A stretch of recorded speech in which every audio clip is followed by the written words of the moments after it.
Welcome to my channel. Today we will be talking about opening a joint account with Tangerine Bank. Yes, you can open a joint account with Tangerine Bank.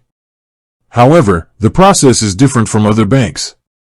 You can't simply open a joint account online. Instead, it must be created from an existing individual account.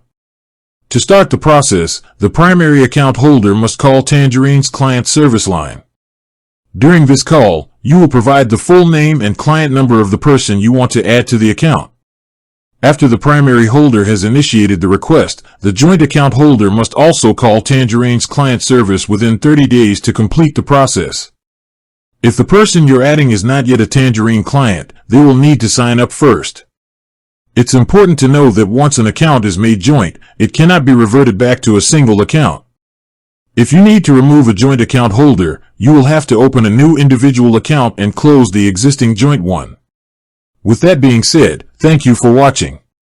For more finance videos, kindly check my page. Please like, share, comment and subscribe to my channel. Thank you.